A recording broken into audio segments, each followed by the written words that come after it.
का दिन यहोवा ने बनाया है, हम उसमें आनंदित हो, आनंदित आनंदित हो।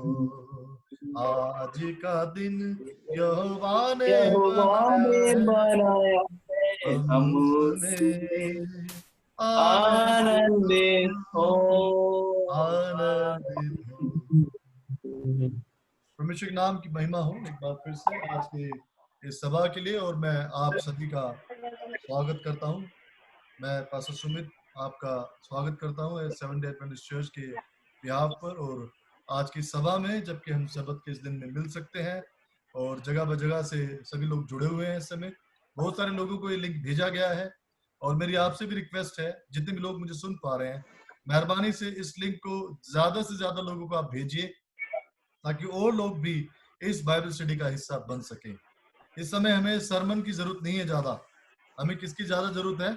लिंक में जो भेजेगी बाइबल स्टडी है, परमेश्वर के वचन में जो बाइबल स्टडी भेजी गई है, या जो बाइबल स्टडी हम लोग कर रहे हैं हर सबत को, हमें अधिकतर इसकी जरूरत है।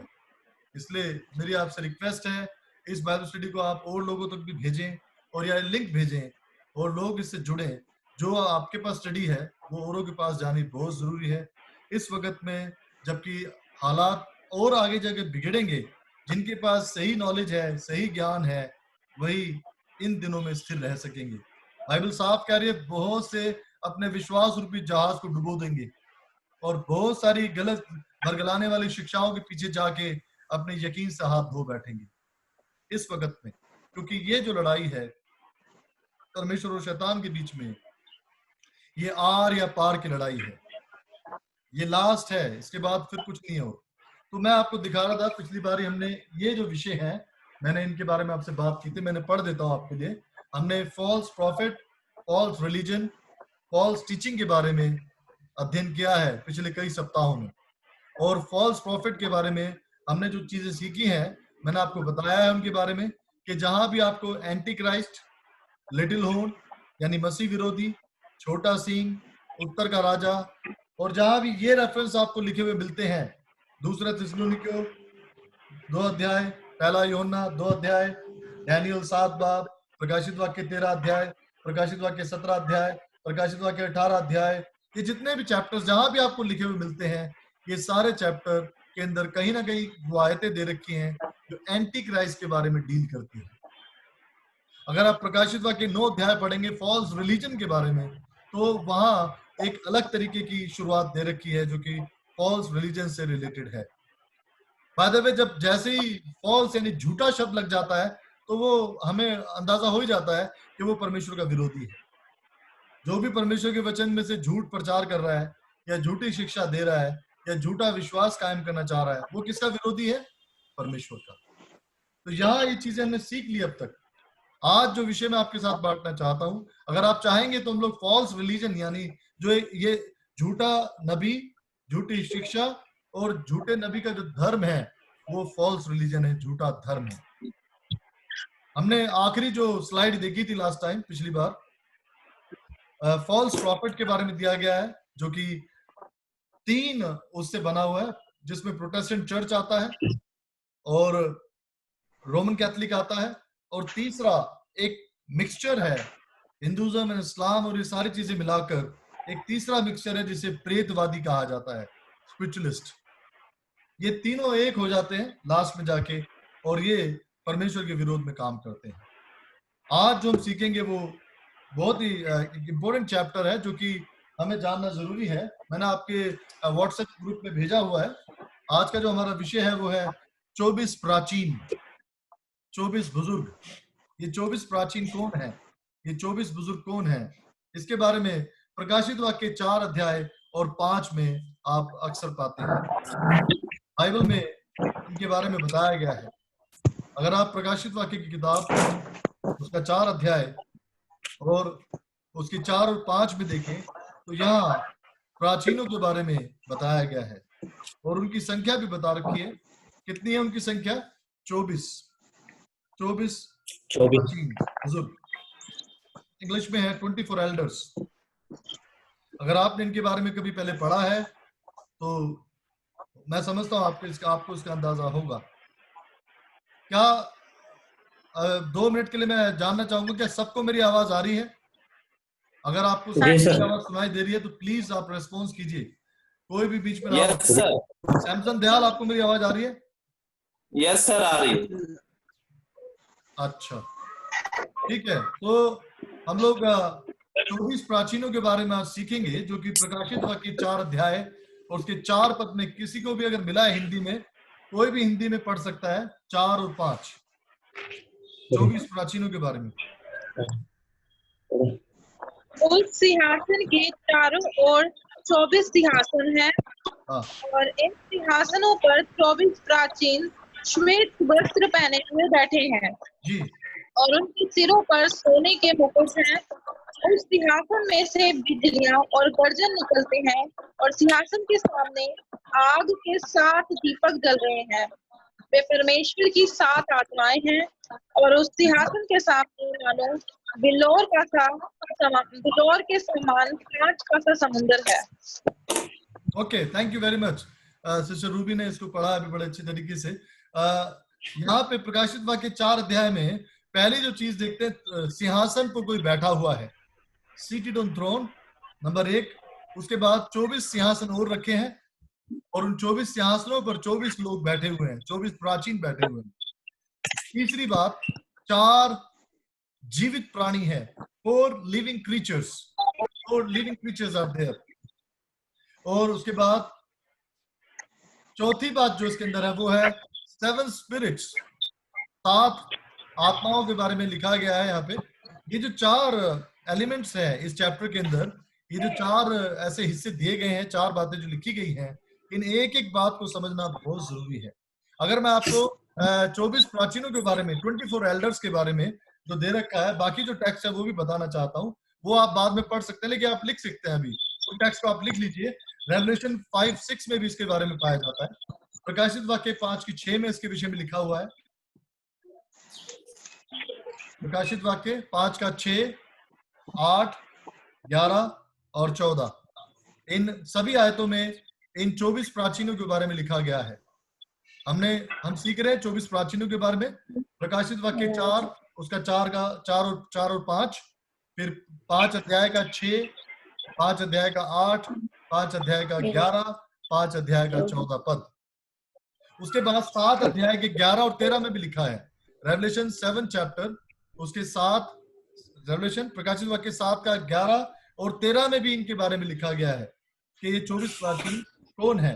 19 अध्याय के 4 पद में भी इसके बारे में लिखा गया है। 19 अध्याय के 4 पद में भी इसके बारे में दिया गया है।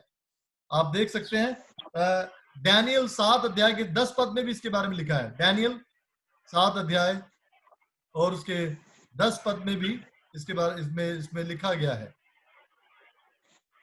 तो यहाँ आप देख सकते हैं कि बार बार इन 24 प्राचीनों के बारे में लिखा गया है। 24 प्राचीन के बारे में हमें सीखना है। तो अगर हम ऑर्डर में देखें तो पहली जो चीज है, सिंहासन पर जो बैठा है उसके बारे में बाइबल में बताती है वो कौन है। उसके बाद 24 प्राचीन, 4 प्राणी और 7 आत्माएं। तो सबसे पहले हम ये देख लें कि ये 4 प्राणी कौन है। इसके बारे में अगर हम ध्यान से देखें तो इन 4 प्राणी से पहले भी मैं आपके साथ बांटना चाहता हूं प्रकाशित वाक्य 4 अध्याय और 5 अध्याय किसके बारे में लिखा गया है। इसकी जो शुरुआत है वो कहां से है। अगर आपने 4 अध्याय को ध्यान से पढ़ेंगे या पहले पढ़ा है आपने, तो उस पूरे अध्याय के अंदर प्रभु यीशु मसीह नहीं है, ना वह स्वर्गदूत है। 4 अध्याय आप पूरा देख लीजिए, जितनी भी आयतें उसमें दे रखी है, Christ is not there. Angelic host भी वहां नहीं है, जो स्वर्गदूत है वो भी नहीं है। सिर्फ कौन कौन है वहां पे? सिंहासन पर बैठा हुआ परमेश्वर है और 24 प्राचीन है, 24 एल्डर्स, और 4 लिविंग क्रीचर्स हैं एंड 7 स्पिरिट्स के बारे में लिखा गया है। तो क्राइस्ट कहाँ है इस समय? यहाँ पर इस बात को हमें इस 4 और 5 चैप्टर को ठीक से ऑर्गेनाइज करने की जरूरत है, समझने की जरूरत है कि इस चौथे अध्याय का आखिरी किनारा कहां पर है, कैसे इसको हम समझेंगे। यानी चौथे अध्याय, अगर आप 5वां अध्याय पढ़ेंगे तो 5वें अध्याय में आपको क्राइस्ट भी मिलेगा, स्वर्गदूत भी मिलेंगे और क्राइस्ट वहां पर जब एंटर कर रहा है तो उसके बारे में बताया गया है। क्राइस्ट की जो एंट्री है रेवल्यूशन प्रकाशित वाक्य में जो 5वां अध्याय है उसमें प्रभु यीशु मसीह की उपस्थिति को दिखाया गया है। चौथे अध्याय में प्रभु यीशु मसीह नहीं है, लेकिन कौन देख रहा है उसको, इस दर्शन को कौन देख रहा है? मैं चाहूंगा कोई आपके बीच में से पढ़े। रूबी पढ़ेंगे 4 अध्याय, पहली 2 आयतें पढ़ो। रूबी, क्या लिखा है?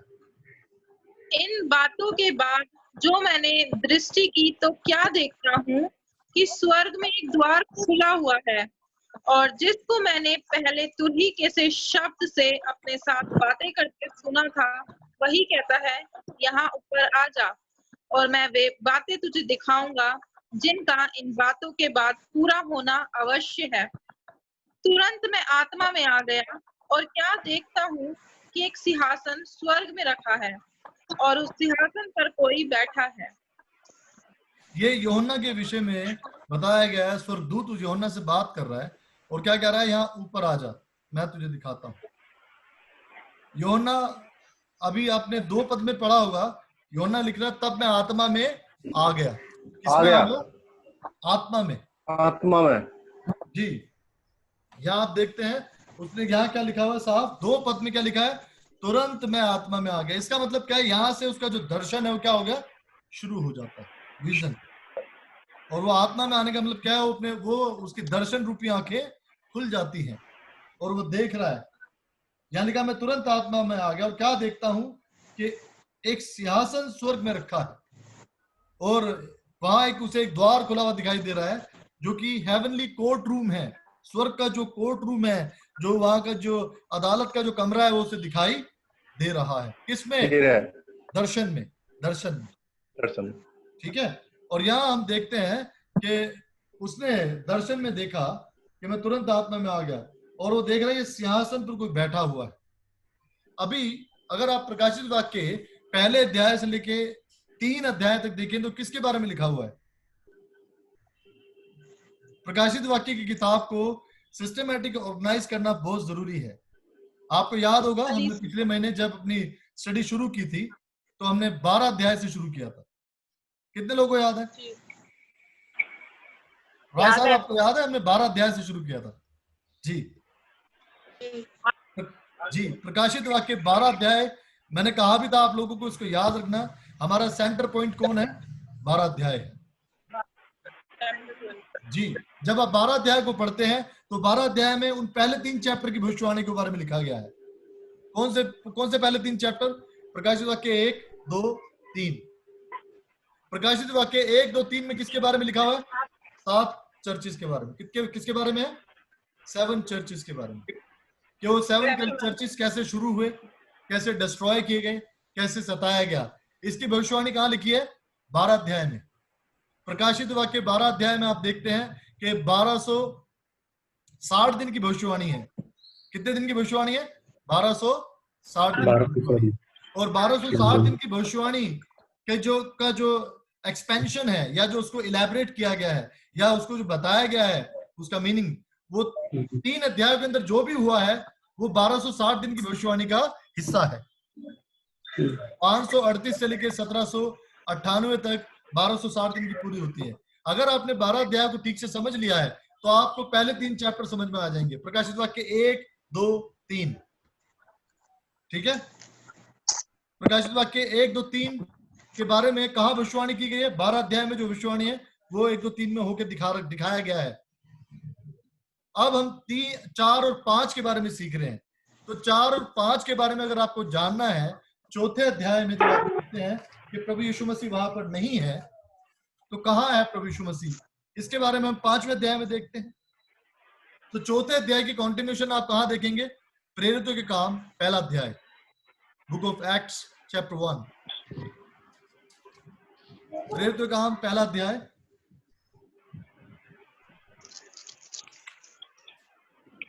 उसकी 9 से 11। कोई पढ़े पहला अध्याय?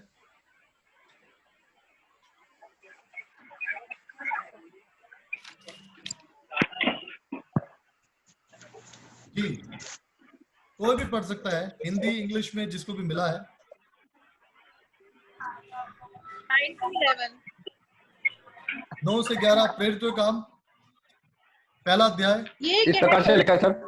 जी अच्छा रूबी रुक जाओ। यह कहकर वह उनके देखते देखते ऊपर उठा लिया गया हाँ और बादल ने उसे उनकी आंखों से छिपा लिया। हाँ उसे उसके जाते समय जब वे आकाश की ओर ताक रहे थे तो देखो दो पुरुष श्वेत वस्त्र पहने हुए उनके पास आ खड़े हुए हाँ और उनसे कहा, हे गलीली पुरुषों, तुम क्यों खड़े आकाश की ओर देख रहे हो? हाँ यही यीशु जो तुम्हारे पास से स्वर्ग पर उठा लिया गया है, जिस रीति से तुमने उसे स्वर्ग को जाते देखा है उसी रीति से वह फिर आएगा। आमीन। जी बस थैंक यू। ये जो घटना है, इस घटना के बीच में जो टाइम गैप है, अगर आप देखेंगे प्रभु यीशु मसीह जब जी उठा तो कितने दिन तक इस पृथ्वी पर रहा? 40 दिन तक। 40 दिन 40 days। और बाकी जो 10 दिन का गैप है, उन 10 दिनों के अंदर क्या हुआ? डे ऑफ पेंटिकोस्ट, पवित्र आत्मा आया। 50 दिन क्या हुआ? दूसरे अध्याय प्रेरितों का काम। अभी आपने प्रेरितों का काम 1 अध्याय 9 से 11 पढ़ा है। जैसे आप 2 अध्याय में जाते हैं, राइट आफ्टर 10 डेज दूसरे अध्याय में क्या हुआ? पेंटेकोस्ट का दिन आया। और कौन आया? पवित्र आत्मा।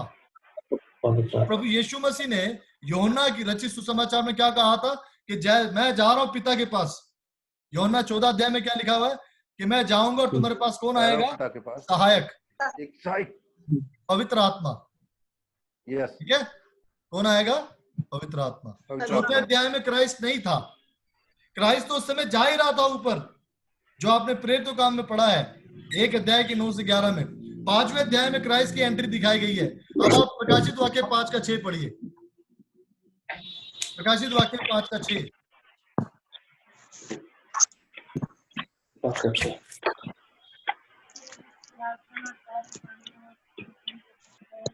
तब मैंने ऐसे लिखा सिंहासन और चारों प्राणियों और उन प्राचीन के बीच में मानो एक वध किया हुआ मेमना खड़ा देखा। उसके 7 सिंग और 7 आंखें थी। ये परमेश्वर की चारों आत्माएं हैं जो सारी पृथ्वी पर भेजी गई हैं। हाँ, कहाँ भेजी गई वो सारी आत्माएं? पृथ्वी पर। 7 आत्माएं। यहाँ पर नंबर 7 से मतलब क्या है? कंप्लीटनेस। पवित्र आत्मा एक ही है, संपूर्णता, संपूर्णता, उसकी संपूर्णता। यस, ये कहाँ भेजी गई? पृथ्वी पर। ठीक है, कोई इंग्लिश में पढ़े? इंग्लिश में कोई पढ़े 5 का 6 प्रकाशित वाक्य। यस शगुन, आप पढ़ेंगे? Then I saw a lamb looking as if it had been slain, standing at the center of the throne, encircled by the 4 living creatures and the elders. The lamb had 7 horns and 7 eyes, which are the 7 spirits of God sent out into all the earth. और lamb कहाँ आ गया? Who's the Lamb of God? Jesus. जैसे ही यीशु मसीह 5वें अध्याय में स्वर्ग में पहुंचा, यीशु मसीह वहां गया तो नीचे कौन आ गई? पवित्र आत्मा। पवित्र आत्मा। आपने पढ़ा अभी 4 अध्याय में लैम के बारे में कोई जिक्र नहीं है। प्रकाशित वाक्य 4 अध्याय में मेमने के बारे में कुछ नहीं लिखा हुआ। मेमना जो वध किया गया वो कौन है? यीशु मसीह। यीशु मसीह इस समय वध होके आ रहा था कि नहीं आ रहा था? क्रूस की मौत सह के जी उठकर वो कहाँ जा रहा है? ऊपर गया है। कहाँ? स्वर्ग में। स्वर्ग में। कौन से अध्याय में? 5वें अध्याय में। कौन से अध्याय में? 5वें अध्याय में। चौथे अध्याय में क्राइस्ट के बारे में कोई बातचीत नहीं है। अगर आप चौथा अध्याय पढ़ेंगे तो चौथा अध्याय परमेश्वर के बारे में है। वो किसकी तारीफ कर रहे हैं? क्रिएटर की, सृष्टिकर्ता परमेश्वर की। अब आप 4 अध्याय की बाकी आयतें पढ़िए, जहां वो उसके गाना गा रहे हैं। उसके लिए 6 पद में देखिए, 8 पद में, 8 पद में देखिए, 4 का 8 में क्या लिखा है? They are singing for the creator, not for the lamb of God. वो मेमने के लिए नहीं गा रहे हैं। किसके लिए गा रहे हैं? क्रिएटर के लिए गा रहे हैं। कोई भी पढ़े 8 पद, 4 का 8। पास्टर विकास आप पढ़िए 4 का 8 जी। 4 अध्याय प्रकाशित वाक्य 4 का 8 लिखा सर। हाँ। चारों प्राणियों के 6 पंख हैं। हाँ। और चारों और भीतर आंखें ही आंखें हैं। हाँ। और वे रात दिन बिना विश्राम लिए यह कहते रहते हैं, पवित्र पवित्र पवित्र प्रभु परमेश्वर सर्वशक्तिमान, जो था और जो है और जो आने वाला है। जी आगे। नो नो पद। जब वे प्राणी उनकी जो सिंहासन पर बैठे हैं और जो युगानुयुग जीता है महिमा और आदर और धन्यवाद करेंगे, तब 24 प्राचीन सिंहासन पर बैठे। यस 11 पद। 11। हे हमारे प्रभु और परमेश्वर, तू ही महिमा और आदर और सामर्थ्य के योग्य है, क्योंकि तू ही ने सब वस्तु सृजी और वे तेरी इच्छा से भी इच्छा थी और सृजी गई। बस कहीं भी मेमने का जिक्र नहीं है यहाँ पे। ये सारा जो सिंहासन पर बैठा उसके लिए गा रहे हो, लेकिन जब आप 5 अध्याय पढ़ते हैं तो वो किसके लिए गाते हैं? मेमने के लिए। अब अगर आप 5 अध्याय देखें तो यहाँ पे क्या लिखा हुआ है? 5 के 9 में लिखा है वे ये नया गीत गाने लगे। कौन सा गीत? नया गीत, न्यू सॉन्ग। पुराना गीत किसका है? पुराना गीत किसका है? मोसेस। ओल्ड सॉन्ग मैंने पिछली बार बताया था। पुराना गीत किसके लिए गाया, किसके लिए गाया गया था? किसके टाइम में गाया गया था? मूसा के समय में, मूसा के लिए। और नया गीत किसके लिए? लैम ऑफ गॉड के लिए, मेमने के लिए। और वे ये नया गीत गाने, मैं पढ़ रहा हूँ आपके लिए 5 का 9 में, वे ये नया गीत गाने लगे, तू इस पुस्तक के लेने और इसकी मोहर खोलने के योग्य है, क्योंकि तूने बद्ध होकर अपने लहू से हर एक कुल और भाषा और लोग और जाति में से परमेश्वर के लोगों को मोल लिया है। ये किसके लिए आ गया? Lamb of God, Jesus Christ के लिए, प्रभु यीशु मसीह के लिए। तो प्रेरितों काम में प्रभु यीशु मसीह जो आपने पढ़ा, फरिश्ते उसको लेने गए थे नीचे। किसको? क्राइस्ट को। फरिश्ते थे कि नहीं थे वहां पे? प्रेरितों काम 1:9 में लिखा है, तभी 2 पुरुष श्वेत वस्त्र पहने हुए आ खड़े हुए। वो कौन थे? स्वर्गदूत थे। They went down to take Christ। सारा जो एंजेलिक होस्ट थे वो क्राइस्ट को लेने गए थे, और क्राइस्ट और फरिश्ते फिर 5वें अध्याय में आके आप उन्हें देखते हो कि वो 5वें अध्याय में अपीयर होता है। 4थे अध्याय में क्राइस्ट नहीं है। लेकिन ये विजन कौन देख रहा है? ये दर्शन कौन देख रहा है? यूहन्ना। प्रभु यीशु मसीह वो सारी बातें यूहन्ना को दिखा रहा है, समझा रहा है। आपको पता है प्रभु यीशु मसीह ने प्रेरितों के काम पहले अध्याय में सारी भविष्यवाणी की बातें रिवाइज करी थी चेलों के सामने। पहले आसमान की भाषा में जाने से पहले अगर आप प्रेरितों का काम पढ़े ध्यान से, तो प्रभु यीशु मसीह ने उनको पहले सारी भविष्यवाणी समझा दी थी, अपने बारे में समझाया उसने। आप प्रेरितों का काम में देख सकते हैं, 1 बाप की 8 आयत देखेंगे तो उसमें लिखा हुआ है साफ रीति से।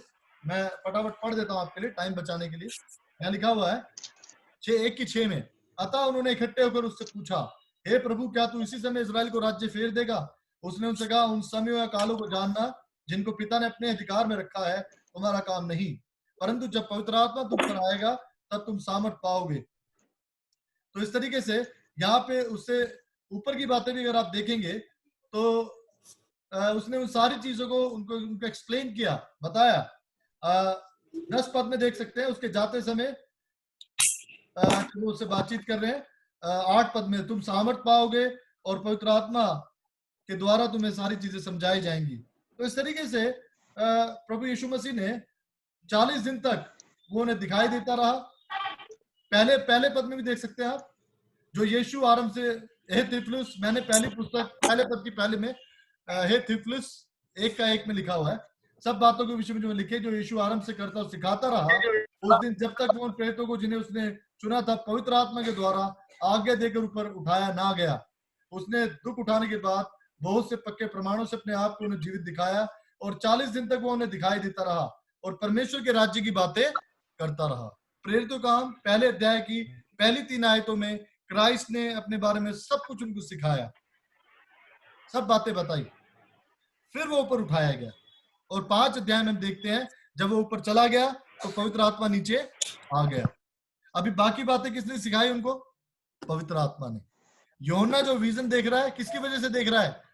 पवित्र आत्मा की वजह से। यूहन्ना ने जो ख्वाब देखा, जो दर्शन देख रहा है स्वर्ग के बारे में, उसने यीशु मसीह के उस दृश्य को पूरा देख लिया जो उस समय वो प्रेरितों के काम में उनके पास से गया था।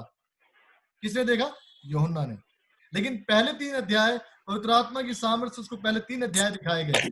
फिर 3 अध्याय से पहले जो बातें हुई है, ये कौन सी बात है जो 4 और 5 में पाई जाती है? प्रकाशित वाक्य 4 और 5 में जो बातें हो रही है कौन सी है? वो प्रकाशित वाक्य के पहले 3 अध्यायों से भी पहले की बात है। पहले 3 अध्यायों में क्या हुआ है? 3 चैप्टर में क्या हुआ है? 7 चर्चिस के बारे में है, उनके 7 उजाड़े churches. जाने के बारे में है। कितने चर्चिस? 7। जबकि 7 शुरुआत churches. में हुआ है। इस चीज को आप गौर कीजिए। एक्चुअली अगर देखा जाए तो प्रकाशित वाक्य 4 और 5 अध्याय पहले होने चाहिए थे, करेक्ट? लेकिन ये सब आगे पीछे है। प्रकाशित वाक्य के पहले 3 अध्याय 4 और 5 के बाद की घटना है, जो लिखे पहले गए हैं पर हुए बाद में है। बाद में 4 और 5 में एक्चुअल इंट्रोडक्शन मिलता है हमें। कैसे? क्राइस्ट जब जी उठा, जी उठने के 40 दिन बाद जब वो गया, तो उसके बाद की घटना प्रकाशित वाक्य 1, 2, 3 में नहीं है, वो कहां पर है? 4 और 5 में है। तो प्रकाशित वाक्य की सही एक्चुअल जो शुरुआत है वो 4 और 5 अध्याय से होती है। उसके बाद वो सब दर्शन को देखता है। फिर प्रकाशित वाक्य 1, 2, 3 की घटना हम 12 अध्याय के अंदर उसकी भविष्यवाणी देखते हैं कि 1260 दिन तक उन चर्चेस को सताया गया, बर्बाद किया गया, और उसके बारे में हम आगे पढ़ते हैं। तो अभी 5 अध्याय में जो आपने पढ़ा है उसका सही तर्जुमा आपको जो 5 की 6 में जो स्वर्गदूत गा रहे हैं उसके लिए, उसको जानने से पहले मैं आपको बताना चाहता हूं कि ये जो 4 जीवित प्राणी है कौन है। आप देख सकते हैं ये हिजकेल नबी की पुस्तक, हिजकेल उसका पहला अध्याय, या हिजकेल 10 अध्याय भी देख सकते हैं आप। हिजकेल 10 अध्याय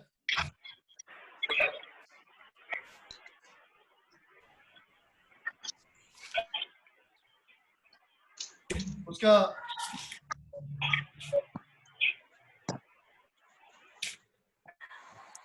पहली 5 आयतों में देखेंगे आप, ये स्पेशल एंजेलिक बीइंग हैं। जो 4 प्राणी आप देखते हैं इनको क्या बोलते हैं? शेरुबिम, सराफ। हिंदी में क्या लिखा है? सराफ, right? Ezekiel chapter 10 verse 1 up to 5।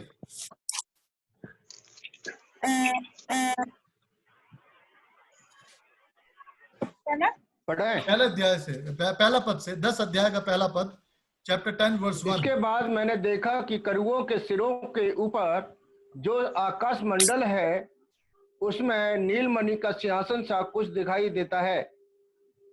तब यहोवा ने उन सन के वस्त्र पहने हुए पुरुषों से कहा, घूमने वाले पहियों के 20 करूओं के नीचे जा। बस और बस पासो अपनी बस दोनों, बस ठीक है, थैंक यू वेरी मच। ये आप जो 4 प्राणी हैं इनकी पूरी डिटेल यहाँ पे आपको मिल जाएगी। हिजकेल 10 अध्याय 1 से लेके 5 तक, हिजकेल 1 की 5, आइजाया चैप्टर 6 वर्स 3 में भी इसके बारे में लिखा गया है। They are the special angels. ये चारों प्राणी जो है ये बहुत ही स्पेशल एंजल हैं, बहुत ही स्पेशल स्वर्गदूत है जो हमेशा परमेश्वर के साथ रहते हैं, और इनको सेराफिम भी कहा जाता है, सराफ जी। ये स्पेशल बीइंग है। यशाया 6 अध्याय 6 का 3। हाँ, हम बाद में पढ़ेंगे इसको। तो ये आप देख सकते हैं कि किस तरीके से ये स्पेशल बीइंग है। और प्रभु यीशु मसीह का 5 अध्याय के 6 में आपने पढ़ा, प्रकाशित वाक्य 5 की 6, कोई फटाफट पढ़े प्रकाशित वाक्य 5 की 6, क्या लिखा हुआ?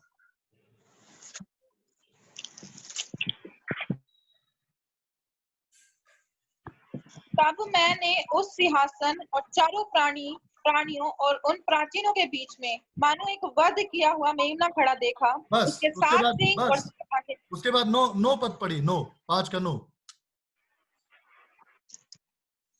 ये नया गीत गाने लगे, तू इस पुस्तक के लेने और उसकी मोहरें खोलने के योग्य है, क्योंकि तूने वध हो। हम लोग इस गीत के बारे में देखेंगे जो भजन संहिता 24 में लिखा हुआ है। प्रभु यीशु मसीह का जोरदार जो स्वागत है, भजन संहिता 24 देखिए, लैम्ब ऑफ गॉड का जो एक्चुअल वेलकम है, किंग डेविड ने उसके बारे में लिखा हुआ है, साम 24। आप वहां पढ़िए बहुत अच्छे शब्दों का, जब प्रभु Christ was the victorious lamb, the lion of Judah, the victorious lamb of God, वो परमेश्वर का मेमना, वो विजयी शेर जो प्रवेश कर रहा है स्वर्ग में। भजन संहिता 24 में देखिए कितने अच्छे तरीके से दाऊद के द्वारा उसके बारे में बताया गया है। कोई पढ़े भजन संहिता 24 में, आप ध्यान से देखिए, यहाँ आप देख सकते हैं पृथ्वी और जो कुछ उसमें है यहोवा का ही है जी। 7 जगत और उसमें निवास करने वाले भी। 24 का 7, 7th वर्स। यस। हाँ, हे फट को अपने सिर ऊंचे करो, हाँ, हे सनातन के द्वारों ऊंचे हो जाओ, क्योंकि प्रतापी राजा प्रवेश करेगा। जी आगे वह प्रतापी राजा कौन है? पढ़ते रहो लास्ट तक। हाँ परमेश्वर जो सामर्थ्य और पराक्रमी है, और परमेश्वर जो युद्ध में पराक्रमी है।